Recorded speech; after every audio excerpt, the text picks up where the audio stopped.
3. True Denny'S Horror Stories Story. The Regular Part 1. My name is Andre, and I was 24 years old when this happened. I worked the graveyard shift at a Denny'S in Fresno, California. It was a Saturday night, 3:15 a.m., and I was the only server on the floor. The restaurant was nearly empty except for a few truckers and one man sitting alone in the corner booth. He had been coming in every night for the past 2 weeks, always between 2 and 4 in the morning, always ordering the same thing, always sitting in that same booth. And every time I walked past, I could feel his eyes following me, not looking at me casually, tracking me like a predator, watching prey.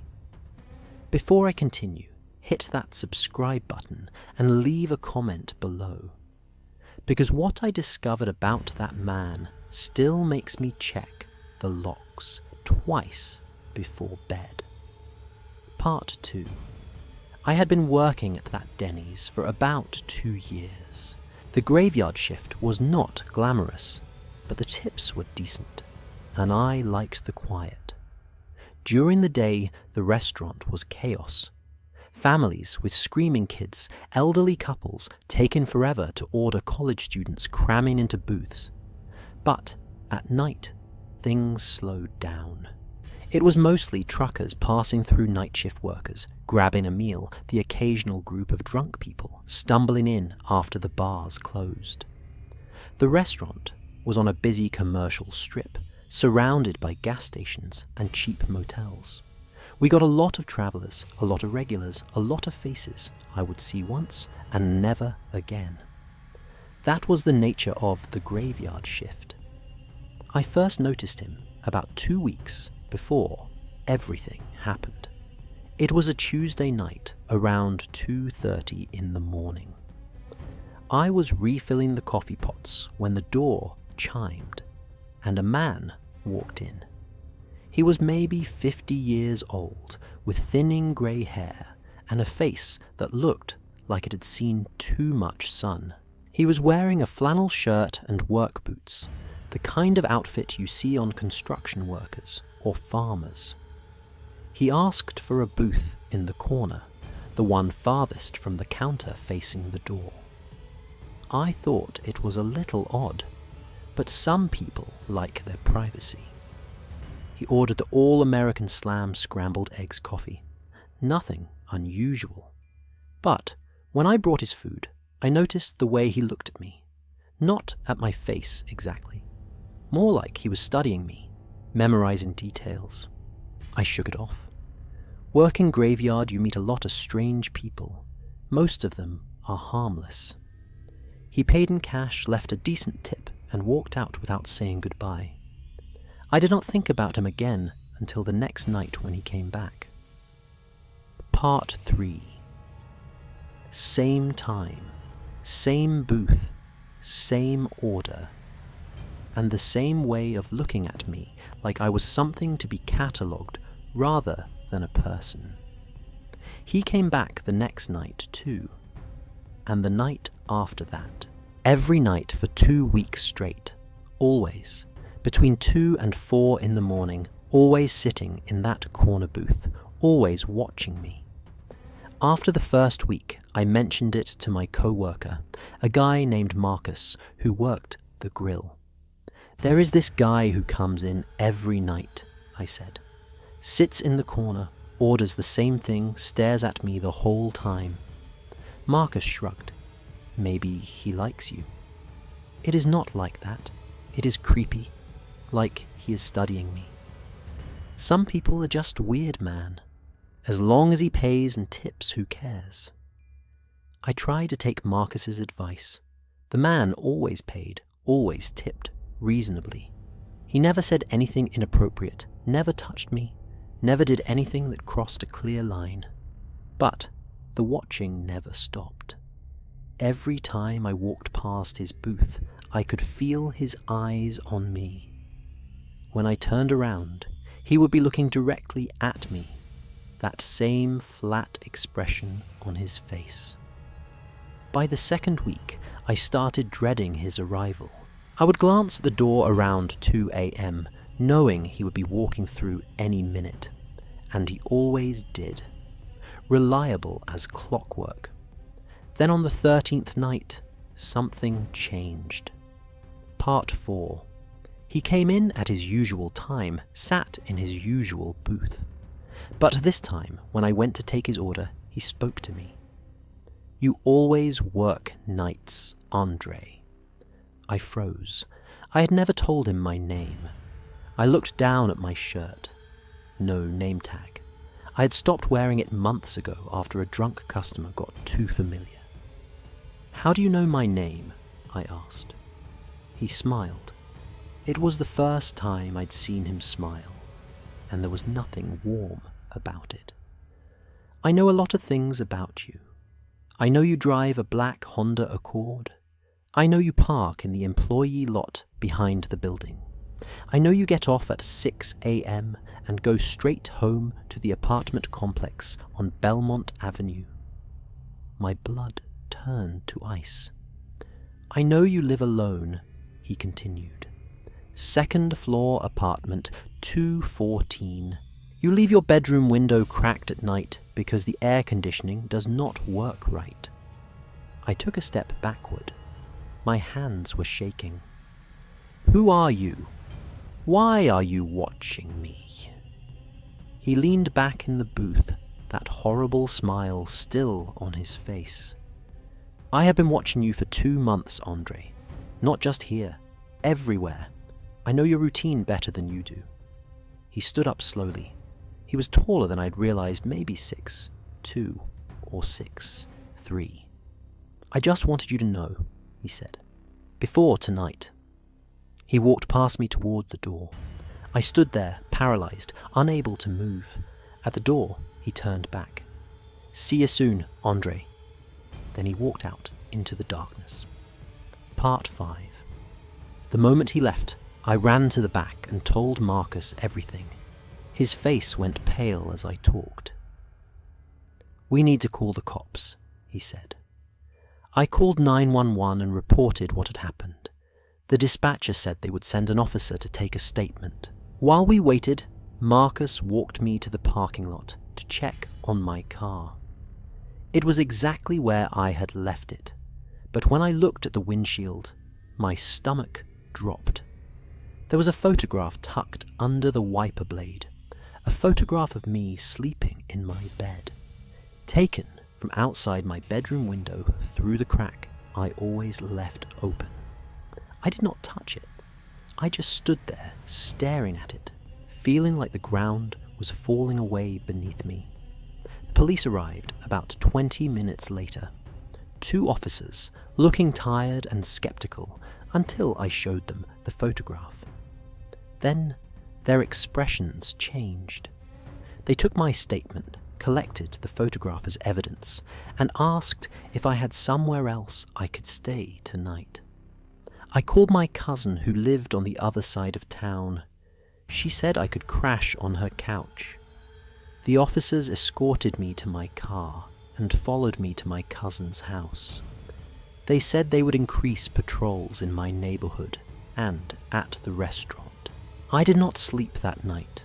I just lay on my cousin's couch staring at the ceiling, thinking about that photograph, thinking about him standing outside my window watching me sleep. Part 6. I took a few days off work. My manager understood, said I could come back whenever I was ready. During those days, I stayed at my cousin's house. I didn't go back to my apartment. I could not. Every time I thought about it, I saw his face in that corner booth, heard his voice telling me he knew where I lived. The police investigated but did not find much. The photograph was a dead end. No fingerprints except mine from when I'd handled the envelope. They ran a description through their database but got no matches. The man had vanished. After a week, I started to feel safe again. Maybe he'd just been trying to scare me. Maybe he'd gotten his thrill and moved on. I went back to work on a Tuesday night. Marcus was there, and my manager had scheduled an extra person just in case. The night passed without incident. No sign of the man. I started to relax. Then, around 4:30 in the morning, a customer flagged me down. "Hey, there is something weird outside, in the parking lot." I walked to the window and looked out. My car was still there in the employee lot, but there was someone standing next to it. A figure in a flannel shirt just standing there looking at the building, looking at me.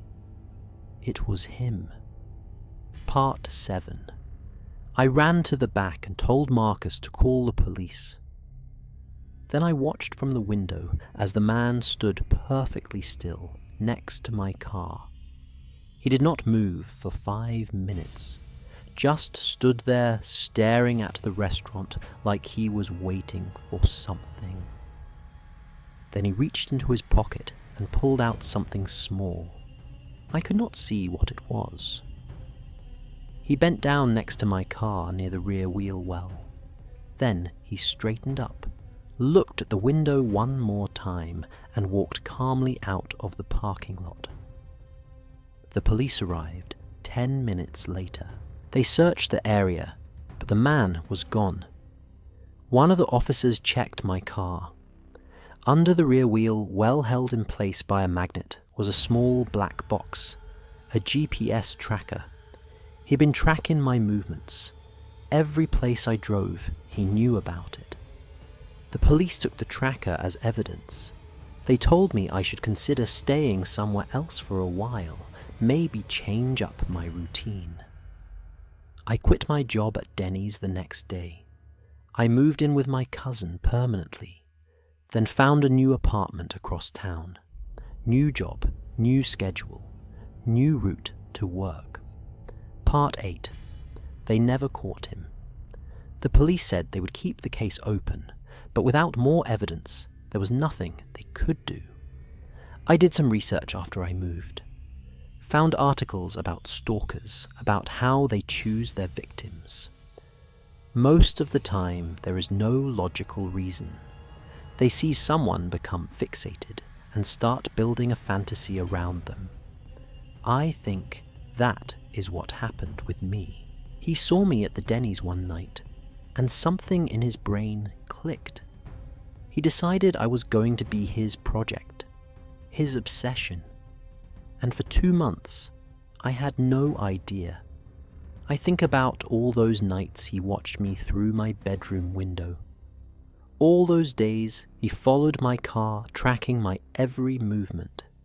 He probably knew more about my routine than I did. The thing that scares me most is not knowing what he was planning. What was supposed to happen that night, the night he revealed himself to me? Was he going to escalate? Was that photograph supposed to be a warning or a promise I will never know? And in some ways, that is worse. I'm 28 now. I work in an office day, shifts only. I live in a building with good security cameras, in the hallways a doorman at the front desk. But I still check my car for trackers every time I get in.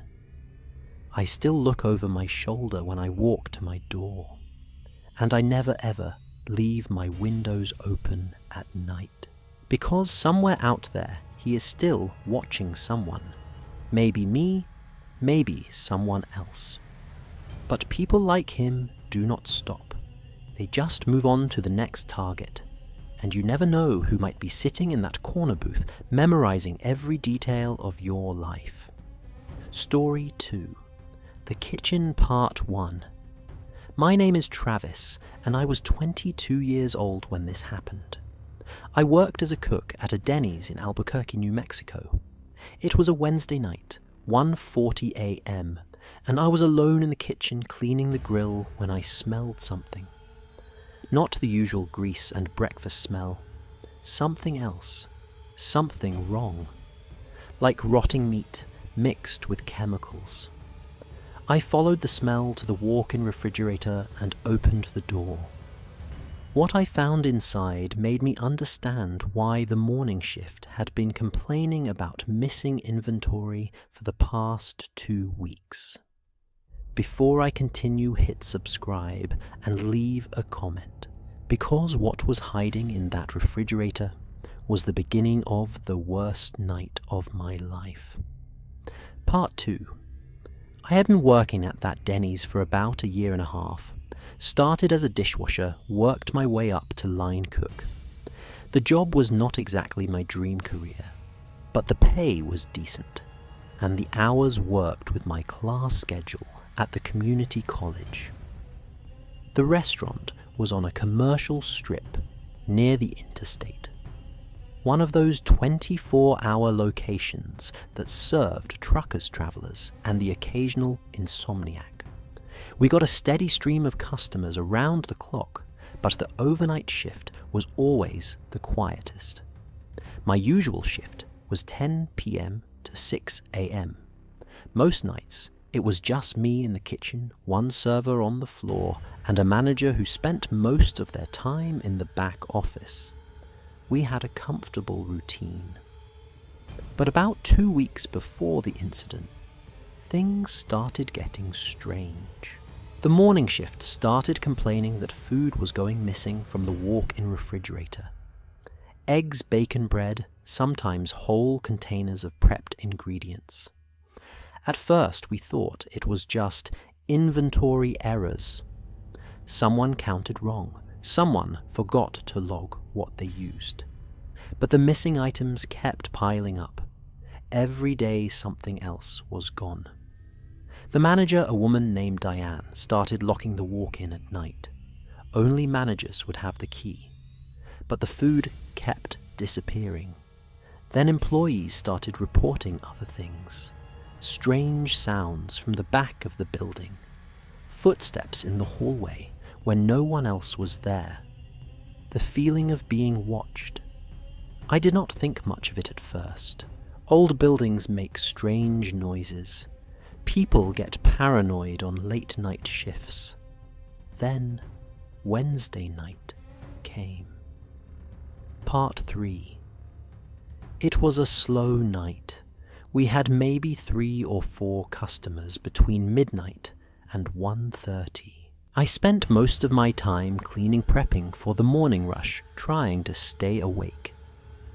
Around 1:40, I was scrubbing the grill when I noticed the smell.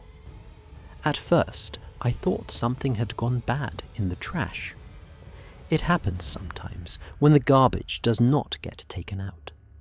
But this smell was different, stronger, sharper, like something had been dead for a long time. I followed the smell toward the back of the kitchen. It got stronger as I approached the walk-in refrigerator. The door was supposed to be locked, but when I pulled on the handle, it swung open. The cold air hit me first, carrying that horrible smell with it. I covered my nose with my sleeve and stepped inside. The refrigerator was large, maybe 10 feet by 15 feet, lined with metal shelves holding containers of food, cartons of eggs, bags of vegetables. Everything looked normal at first glance. But the smell was coming from the back corner behind a stack of boxes. I moved the boxes aside, and I saw the blankets. Part 4. Someone had created a nest in the corner of our walk-in refrigerator. Old blankets piled up to make a bed, empty food containers scattered around, a small flashlight, a backpack stuffed with clothes, and the source of the smell, a pile of trash hidden behind the blankets that had clearly been accumulating for days. Food scraps, empty, wrappers, things that should have been thrown away but had been hoarded instead. Someone had been living in our refrigerator. I backed out of the walk-in, my heart pounding. I ran to the front and found Sarah, the night server. "There is someone living in the walk-in," I said. "We need to call the cops." Sarah's face went white. "What do you mean, living in it?" There's a bed back there, blankets, clothes, food wrappers. Someone has been sleeping in our refrigerator. We called Diane at home. She was there in 15 minutes, looking furious and scared at the same time. She went back to look at the nest herself, then called the police. While we waited, the three of us stood in the dining area, watching the kitchen door. "Where are they now?" Sarah asked. I did not have an answer. The walk-in had been empty when I found the nest, but whoever was living there could come back at any time, or they might already be in the building. Part 5. The police arrived about 20 minutes later. 2 officers, looking tired but alert. We showed them the walk-in. One of them photographed the nest, while the other searched the rest of the building. They found more evidence of occupation. In the storage room, someone had moved boxes to create a hidden space against the wall. In the basement, they found a sleeping bag and more empty food containers. Whoever this person was, they had been using our restaurant as their home for at least 2 weeks. Moving between hiding spots, eating our food, watching us work. "Do you have security cameras?" one of the officers asked. Diane nodded. "In the dining area and the parking lot, not in the kitchen or storage areas. We will need to review that footage, see if we can identify who is doing this." They pulled the footage on Diane's computer. We watched as the officer scrubbed through the recordings, and we saw him. A man slipping in through the back door at 2:37 a.m. 3 nights ago. He moved quickly, keeping his head down, avoiding the camera angles like he knew exactly where they were. We saw him again the next night, and the night after that. He was thin, wearing a dark hoodie, with a beard that looked like it had not been trimmed in months. "Recognize him?" the officer asked. We all shook our heads. Part 6. The officers said they would increase patrols in the area and keep an eye out for the man. They advised us to change the locks, add cameras to the back areas, and always have at least 2 people on shift. They left around 3:30 a.m. Diane decided to close the restaurant early, sending Sarah home and asking me to help her secure the building. We went through every room, checking closets and storage areas, making sure no one was hiding inside. The building was empty. Or so we thought. I was in the storage room moving boxes back into place when I heard something. A soft sound like breathing coming from behind a stack of pallets against the far wall. I froze.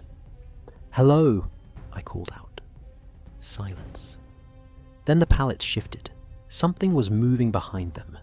I turned and ran shouting for Diane. I heard footsteps behind me, heavy and fast.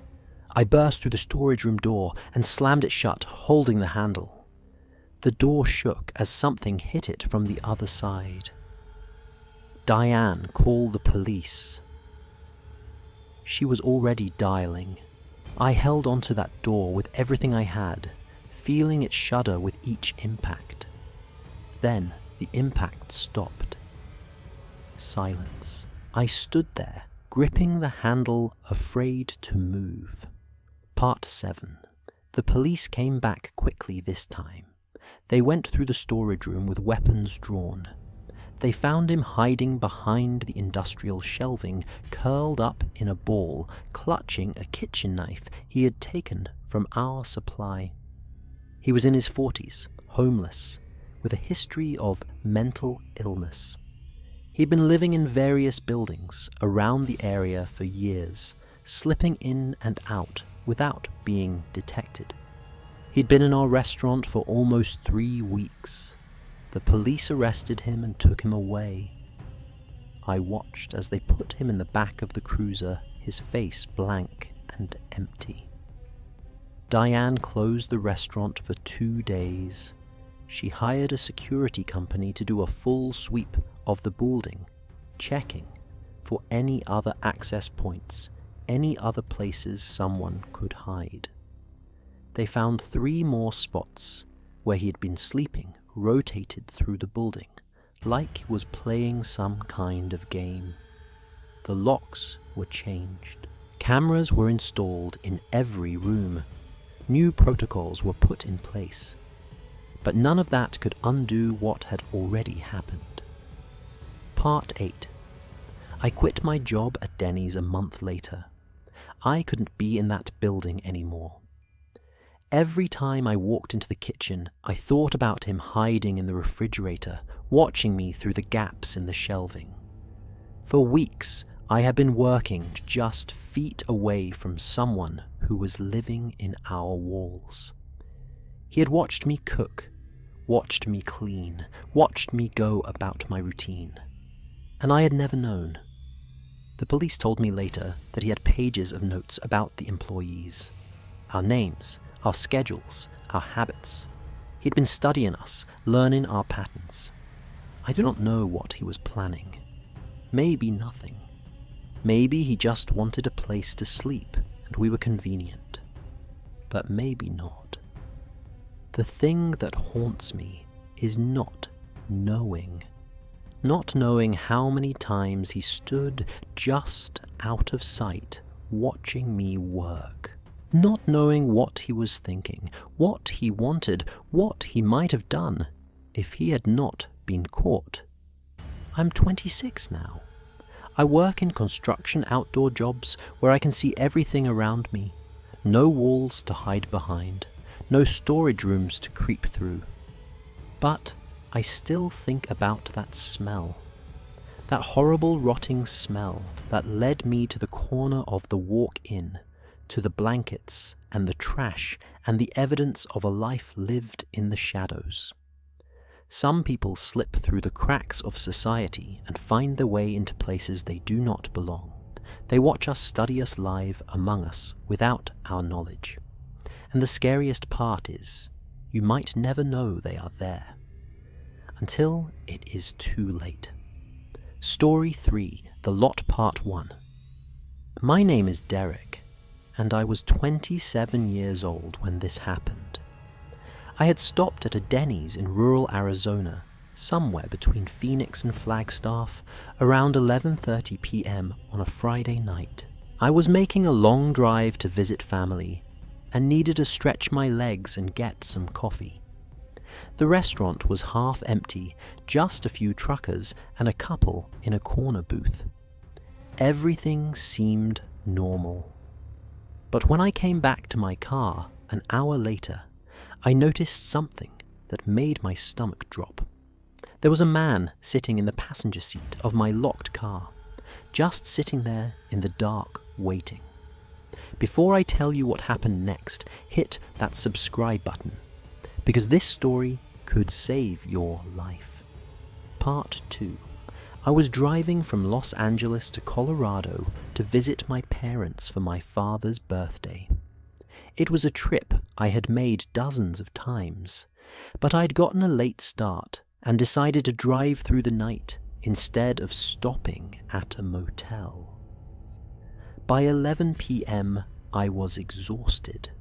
The desert highway was empty and hypnotic, the same scenery repeating mile after mile.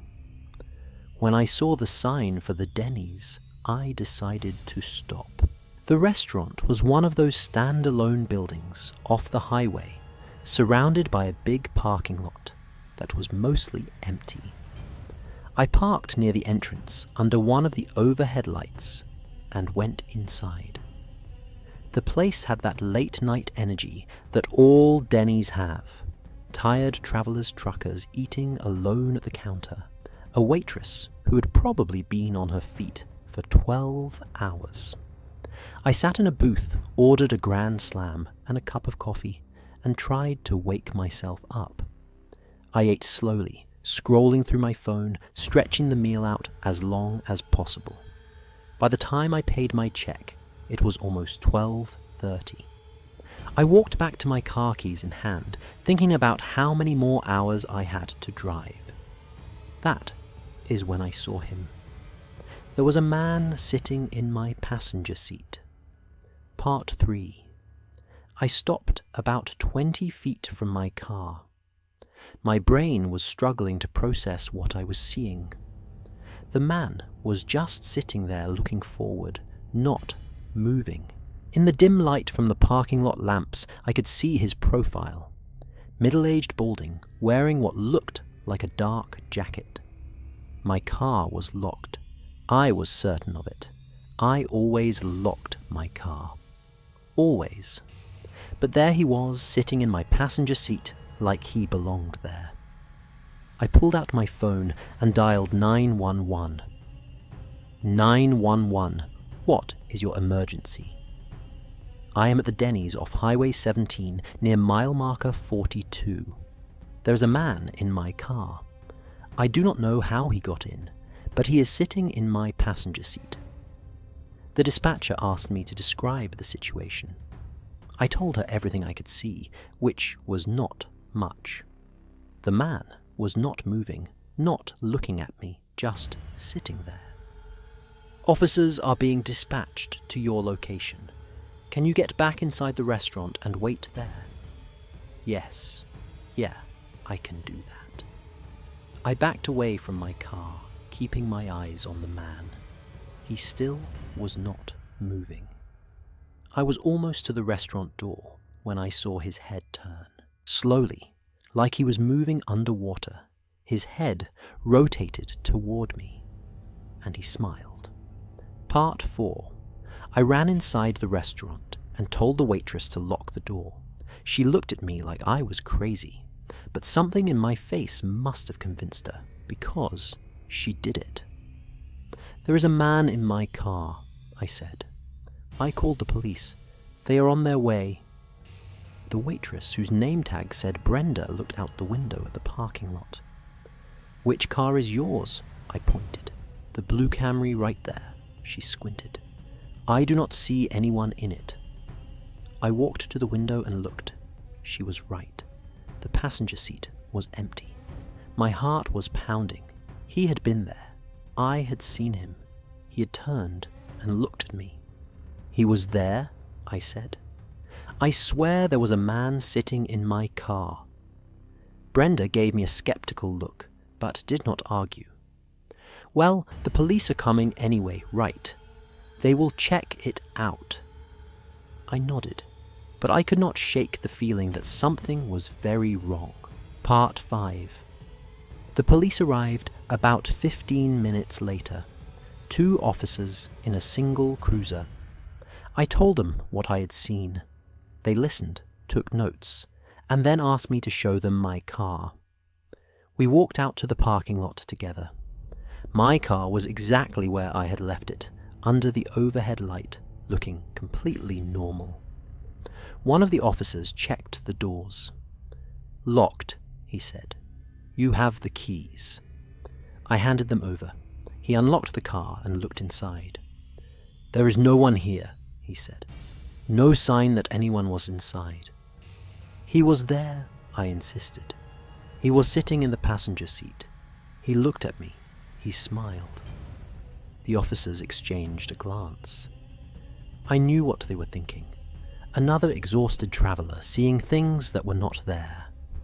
Look, we will do a sweep of the parking lot, one of them said. But if you're driving all night, maybe you should consider stopping at a motel. Get some rest. They walked away to check the perimeter. I stood by my car feeling foolish and scared at the same time. I was about to get in and drive away when I noticed something. On the passenger seat, there was a piece of paper that had not been there before.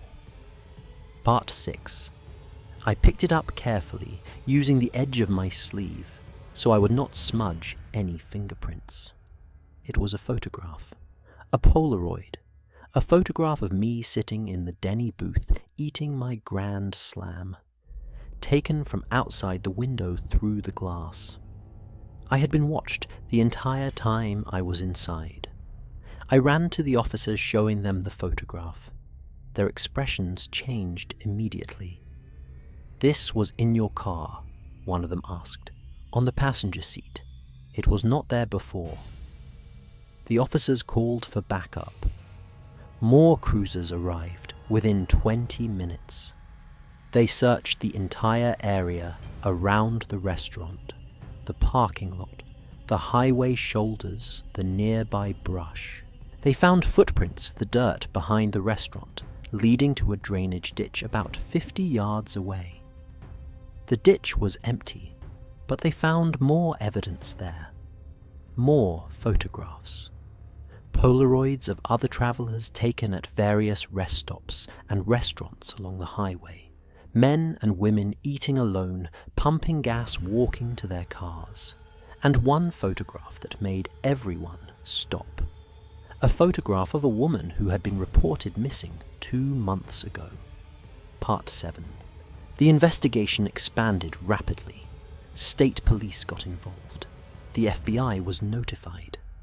I spent hours giving statements describing the man I had seen, trying to remember every detail. He was middle-aged, balding, dark jacket. That was all I could say for certain. In the dim light of the parking lot, I had not seen his face clearly. But someone was hunting travelers on that stretch of highway. Following them into restaurants, photographing them, breaking into their cars, leaving evidence behind, like trophies. The missing woman's case was reopened. They searched the areas around the highway, looking for any sign of her. They found her body 3 weeks later, buried in the desert, about 2 miles from the Denny'S where I had stopped. The man who had been in my car was identified from the footprints and other forensic evidence. His name was Warren Dale McCoy, 51 years old, with a history of stalking and assault charges that had been dropped or pleaded down over the years. He'd been doing this for over a decade, hunting along the highways, targeting solo travelers, watching and waiting. Some of his victims got away like me. Some did not. Part 8. They caught Warren McCoy 4 months after my encounter. He was pulled over for a broken taillight in Nevada, and the trooper noticed the collection of Polaroids in his back seat. He is in prison now, serving multiple life sentences for kidnapping, assault, and murder. The full scope of his crimes may never be known. I still think about that night sometimes. The way he sat in my car waiting. The way he turned his head and smiled at me. He had been watching me eat my dinner, photographing me through the window, planning whatever he was going to do next. And if I hadn't seen him sitting in my car, if I had just gotten in without looking, who knows what would have happened? I do not drive at night anymore. I do not stop at isolated restaurants or rest areas. When I travel, I stay on main roads in well-lit areas surrounded by other people. And I always check the back seat before I get in my car. Because there are people out there who see us as prey. They watch us, study us, wait for the moment when we are most vulnerable. Most of the time, we never know they are there. I was one of the lucky ones. I saw him before it was too late. But not everyone is so fortunate, and somewhere out there right now, someone else is being watched. Someone else is being photographed through a restaurant window, studied and catalogued and marked as a target. If you are traveling alone, please be careful. Trust your instincts. If something feels wrong, it probably is. And always check your car before you get in. You never know who might be waiting inside.